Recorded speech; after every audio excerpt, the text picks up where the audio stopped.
At ngayong hapon po makakasama natin live na live mula dito sa Bilis Studios.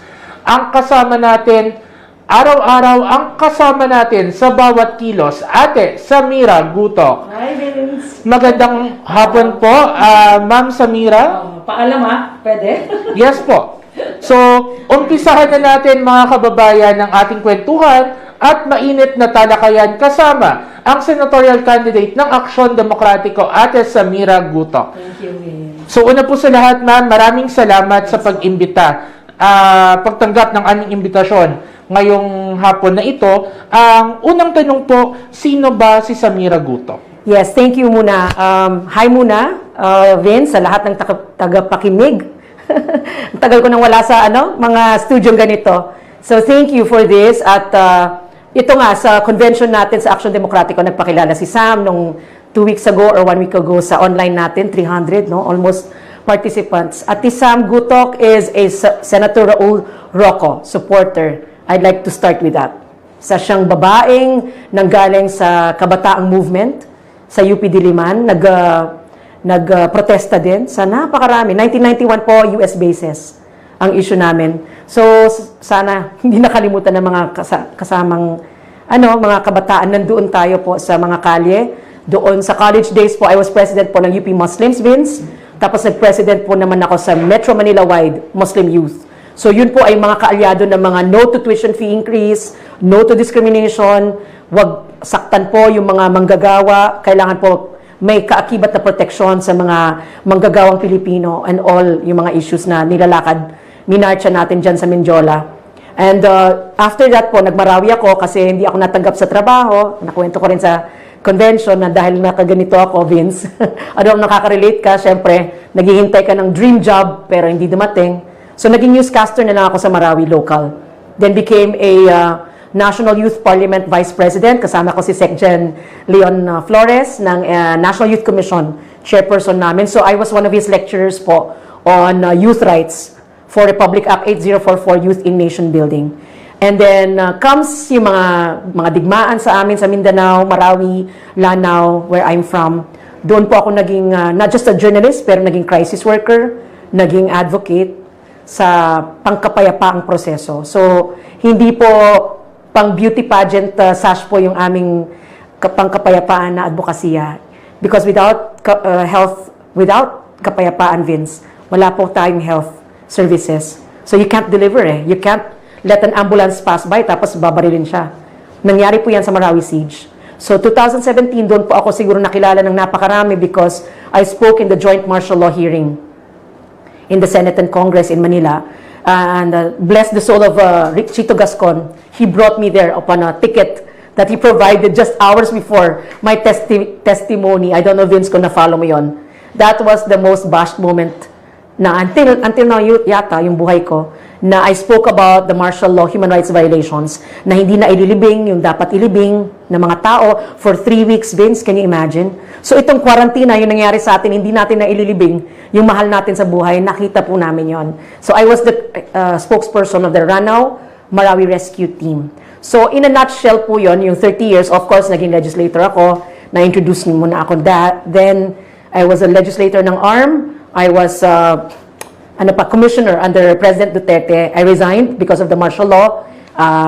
And ito ngayon, balik crisis worker.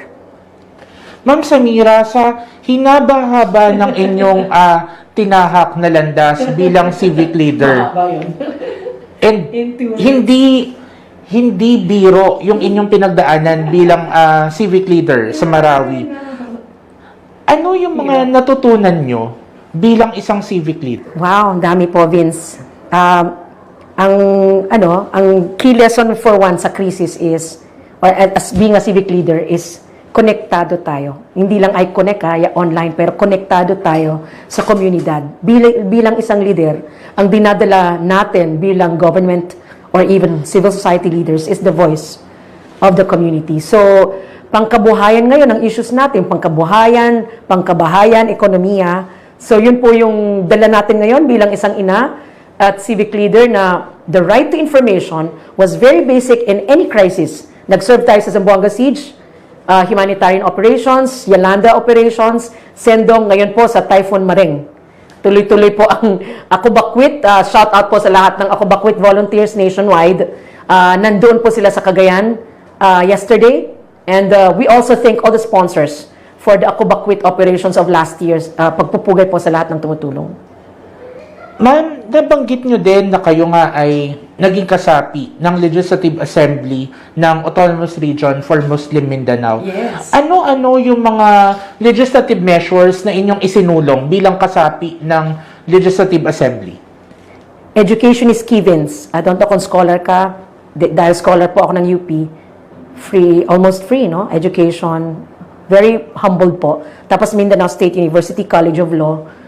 Then na-assign ng God, ni God, ng may kapal, na non-politician po ako, and yet, to represent 4 million people, no, sa Regional Assembly ng representing women.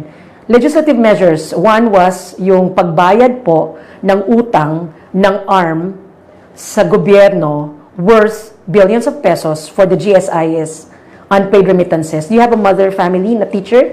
Meron. Kasi kung wala pong bayad ang gobyerno, yung DepEd, Department of Education, ARM, doon sa remittance natin sa GSIS, hindi makakautang ang retired teachers natin. So that was billions of worth pesos. So that was one of the key na binantayan natin, Vincent, with then Regional Governor Hataman as our governor, reform governor appointed by Aquino. Ako din na-appoint ako ni President Aquino, just to see that ito yung mga dapat gawin, legislative measures.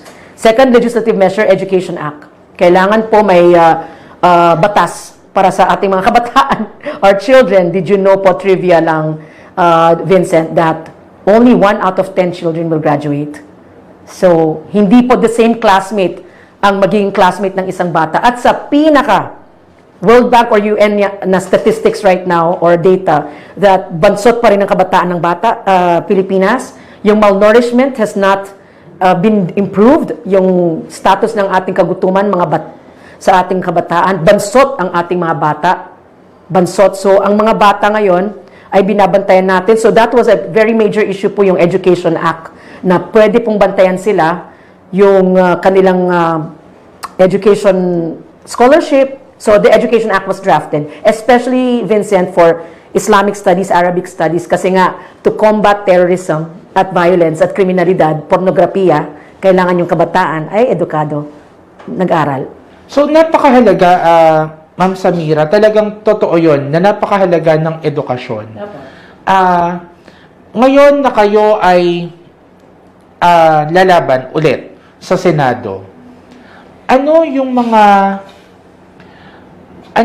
isusulong nyo na measures, mga batas, mga ordinansa sa Senado? Because kabataan ngayon dinadala ko, no? Kaya po rin ako napasok sa Aksyon Demokratiko, is because ng ating future na henerasyon na nasa batas OPOSA or Supreme Court Doctrine ng OPOSA versus Factoran, na ang kabataan, children pa, minors, filed a case against the Environment Secretary to protect their ecology. Kasi nga, ang Environment Secretary, then Factoran, ay mag-award ng mga timber license. So that doktrina natin to protect the unborn, to protect as an intergenerational responsibility ang ating kalusugan ngayon or ang ating environment, yun po yung aking sinusulong. Yung kabuhayan is connected sa bahay, is connected sa edukasyon, is connected sa kalusugan. So ang dinadala ni Sam, hindi lang po krisis, hindi lang po kabataan, hindi lang po kababaihan, pati kalayaan natin magsalita. So sana po ang appeal po is no to fake news. Alam nyo ba, every hate speech nyo dyan, every like and comment sa ating FB, may piso na pumapasok sa FB. At sana yung piso na yan is for donations na lang sa ating Typhoon Maring or other and fake news. Pag nag-share tayo at nag-spread tayo, can you imagine yung trigger ng emotions? So fight fake news, no? And I'm sure sa aksyon, tayo maraming kandidato ay magkakaroon ng napakaraming flooded na fake news na lalabas. So fight fake news. Yan po yung mga ilan na gusto kong isulong. Oversight on the information highway, the information environment, kabuhayan, paano po maibalik ang manggagawa sa kanilang normal na pamumuhay at yung mga teachers, mabigyan sila ng gadget to teach better. And of course, yung ating mga kabataan, because alam ko paano mawalan ng income ang parents nila, displacement po is a law that I'd like to, pagiging stranded, displaced ng ating parents, and therefore a displaced person's law. Not just from gera, not just from digmaan, not just from crisis na sakuna, sakit, pero itong pandemya lalo pa. So, Ma'am Sam, this is your second attempt Yes. to run on a national position. Yes. You ran last 2019 and hindi tayo sinwerte. Ano yung mga natutunan mo sa 2019 election? Ay, wow. I paused for a moment kasi for the past 2 weeks, sorry Vince, I was kind of like emotional. Ang dami ko natutunan, Vince. The humility of representing our population. Hindi po yun maaagaw sa atin, Vince. Sorry po. Sana walang TV. The humility of representing our population in Manila, hindi po yun ma-replace ng kahit sinong bashing moment for me. And that for me is a key lesson. Whatever bashing moment that I take, even before elections, bash na ako because of my anti-martial law stance. You can't take that away from me. My martial law anti-stance, kung ano ang dinaanan namin na kahirapan sa Mindanao, sa mga estero, sa mga minoridad. So, no amount po ng hate po will take away na dapat po tinitindig natin bawat isa, hindi lang isang kandidato. Ang issue ng kagutuman, kahirapan. Kasi kung nahihirapan tayo sa Manila, mas lalo pa'y malalayo. Dahil malayo ang central na opisina, Vince, sa kanila. So the key lesson for me is to keep on fighting. Yun. Kumbaga, Ma'am Sam, walang susuko. Tuloy ang laban. Kasi itong laban na ito, hindi naman to laban para sa mga politiko, para sa mga political party. I can leave anytime, Vince. Itong laban na ito ay para sa ating mga kababayan. I can leave Manila anytime. Mas less toxic, syempre, ang probinsya. Pero nilalaban natin, Vince, because action is action. Bilis kilos. Merong taong mamamatay ng ilang segundong hindi natin pinapansin. And ngayon, Ma'am Sam, na itong 2022 election, this is totally different election. Yeah. Because due to pandemic nga, maraming restrictions. And ngayon na kayo ay sumama sa Action Demokratiko, what made you decide to join Action Demokratiko? There was an enlightenment moment na every forum online, 3 beses minsan sa araw yung online youth forum ko for the past quarantine year. Bumalik yung I think the idealism that Senator Raul Roco and the youth days ko brought to me. And even if sa Twitter you gave me all that messages of, negative messages, pero, dapat po paniwalaan natin that we can do something. And the youth were very much part of my journey in this past quarantine year. So, salamat po sa inyong you didn't tell me to join a political party, but you wanted me to join politics. At yun po ang pinakinggan ko. Yun ang pinakinggan ko. And there was this pathway for a person like a mayor, si Mayor Yorme, na itong kanyang dinaanan na tinakak niya So sa Action Convention, sinabi ko, diba, kung naging former basurero si Yorme, ako rin ay former bakwit. So alam namin po yung tinatahak namin na mundo. Magulo. Magulo ang election. Pero yeah, we're together in this, right? Action as a family. Ma'am Sam, nabanggit mo nga na this is kumbaga, this will be a roller coaster ride. Itong election na sa 2022. Ano yung mga... Baka trend pa. Ano yung mga ine-expect mo this 2022 election? So this tighter slimmer because maraming kandidato. So tighter chance for candidates na hindi sila nag-start out early. So I was in a way yung 2 years na to feeling the ground and there's a chance na baka alternative candidates. And we can say we are alternative candidates tayo sa action na mga baguhan pero hindi kasama sa mga usual faces. So 2022 can make or break new candidates coming in. So this is, I'm talking about sa councilor level, mayor level, governor. Pero alam natin sa dinaanan ng decades, we have our Vice President Vico Soto to be inspired from. He was able to do it, introduce new politics. Sana tayo rin. So 2022 might see new faces, pero work hard ngayong 6 months. So every day is a calendar day of doing something that's action eh. Kaya nga action. Ayan, yung volunteers nating action, nasa ano yate, Cagayan Valley. Kaya mga kababayan, no, ngayong 2022 election, iba naman, Samira naman sa 2022. So, ngayon on a lighter note, Ma'am Sam, ano yung prinsipyo sa buhay ng isang Samira Gutoc? Walang uurungan na krisis. As in, literally sa front ng bahay namin, ilang beses po, may pinapatay sa Marawi. Sabi nila, wag kang makialam sa mga panglalaki lang to. Titindig ako doon. Titindig ako sa funeral parlor. Titindig ako sa COVID ward. Ang prinsipyo ko is kung walang pupunta doon at yung karamihan ay hindi pupunta doon ako pupunta. So, I'm not part of a mob. And why did I join elections? Because you also have to listen to the many. Do something about sa hinanaing ng Mahorya at ipresenta natin ang sarili natin para marinig nila na hindi kami palagi nasa media, hindi naman namin binadocument yung dapat na makita ng buong Pilipinas, pagkaisa ng Mindanao, Luzon, Visayas, yung ating mga hinaing sa ating kabuhayan, kabahayan. At ngayon, nandito kami para i-offer ang sarili. Ma'am Sam, kayo ay talagang naging tanyag nga no, sa pagiging civic leader sa Marawi. Kamusta na ba ang Marawi ngayon? So, sa Marawi po, may headline po ngayon na yung contractor po, na subcontractors, ay tinangayan ang isang contractor ng Marawi, ng kanyang bayad. So, may marami pong questions no, na kailangan tayong i-resolve. Of course, respects to all the implementers na nag-implement. There's Mayor of Marawi, Mahul, there's Task Force Chairman Secretary Del Rosario. Pero sana po, yung aming hiningin noon na right to information, Vince, that the mere fact you're asking me, it means hindi mo alam, di ba? So sana po ma-inform tayo.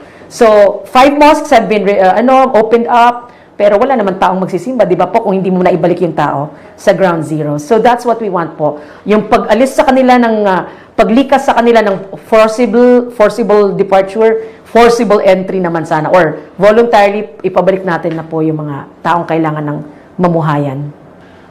Kamusta yung sentimiento ng ating mga kababayan sa Marawi? I know it's very hard na ganito pa rin yung kanilang sitwasyon since 2017 after the Marawi crisis. Kamusta yung ating mga kababayan dun ngayon? Siyempre kami, being part of the poorest of the poor, number 1 naman ng Marawi or Lanao. Lanao is the bigger province of Marawi. And top 10 po yan sa poorest parts of the country. Sentimento, syempre, yung mga bakwit, shelters, kung saan ako nagtatambay minsan, makashare ng digital tablet project ng towns, etc. Gusto nila makabalik na po. So, sa action, narinig naman po siguro yung sentimento dahil nandito ako, nirepresent ako yung shelter sector na yon, yung mga vulnerable, kaya siguro pinalad ako ng may kapal. Alam ko, despite yung kaguluhan na nakita nyo online, mas marami pa pong nangangailangan ng medisina. Yun po yung tugunan natin. Kaya po, yung piso na i-click nyo sa online na kina-question nyo kami, yes, of course, question us. Pero question it for the sake na ano ba talaga ang programa natin para sa panlipunang kalusugan, para sa panlipunang proteksyon, para sa panlipunang pagkaisa ng kapwa Pilipino. So yun po, Vince, ang reflection ko. Yeah, we're here. We have to deliver on the message of the provinces. Kailangan magkaroon ng boses yung ating mga kababayan mula sa kanayunan. Sana po. That's what we bring forth. Yes, of course, Manila, NCR, Luzon, Visayas, we need to come together. At dinadala ko po ang Mindanao, a very underrepresented for the past 30 years, might be the first Muslim woman at that, na nakipagsabakan po sa mga mainstream political parties. Ma'am Sam, in one word, paano mo i-define ang isang Samira Gutoc? Wow. Fight song is my favorite song, so fighter. So, ngayon, tungo tayo sa Fast Talk. Ito yung inaabangan ng ating mga kababayan. Pwede So, may explanation? Yes or no, Yes. tapos May note. may short explanation. Okay. Yeah. Handa na ba kayo? Yes. Handang-handa na. So, unang tanong, same-sex union. No. No explanations na yun. Given na yun. Divorce. Yes. Freedom of information. FOI, yes. Because lalo pa, ay open government ang aking dinala sa Bangsamoro. Okay. So, Ma'am Sam, bilang pangwakas sa ating programa ngayong hapon na ito, ano yung nais mong iparating na mensahe sa ating mga kababayan? Nag-no to same-sex ako, marriage, because alam ko na marami pa tayong paglalaban sa diskriminasyon na pathway, daanan, journey, and street towards yung tunnel na dahil pa rin galit Muslim, galit sa LGBT, galit sa Muslim, galit sa iba't ibang sektor. And there's so much na kailangan pang ipagkasama sa ating mga puso para fight yung ating pagkawatak-watak. Not necessarily yung islands lang, di ba? So Ate Sam Gutoc brings forth na sana po daanan natin ang process of understanding. Crisis ngayon, pandemya. Let's prioritize. Task natin ang sarili natin to build that environment na kinakailangan ng basic social services. Yes, we fight non-discrimination. Yes, we fight against martial law. Yes, we fight the income entry ng possible dictatorship. Pero what is at now? Yung hindi makapasok sa ER, sa ICU, hindi makapasok sa mga ospital. At yan will bring all of us after elections together. Bisita ko, kung may namatayan na, anybody na Duterte because they're in Davao, I'm from Mindanao. Diba? So, kahakin natin ngayon. Ang issue ngayon ay medisina. But that doesn't mean nakalimutan natin ang mga naunang at kailangan i-account sa ngayong 6 years na mga ika-question. Like sa Marawi Rehab, yan ang alam ko. Yung Marawi Rehab. Kailangan po talagang massive na tanong na kailangan sagutin. So, thank you, Vincent, sa Bilis Kilos na ating studio. Sa lahat ng councilors, mayors, governors na tumatakbo, congressperson, senate, give time to the youth, offer your platforms, my platform, kabuhayan, kalusugan, kapayapaan. Si Ate Sam Gutoc ay kasama ninyo at pupunta sa inyo para i-explicar na kailangan po tayong magkasama on good governance. I-offer natin, i-alay natin ang sarili natin. Ate Sam Gutoc ay tutok sa krisis. Salamat po, Bilis Kilos and Vincent. Maraming salamat po, Ate Samira Gutoc, at muli po ang ating pong kasama ngayong hapon na ito ang makakasama natin sa Senado at sasamahan natin papunta sa Senado, Ate Samira Gutoc. Maraming salamat po. Muli po, ako po si Vincent Jerome Agustin. Maraming salamat po at Pilipinas, God first.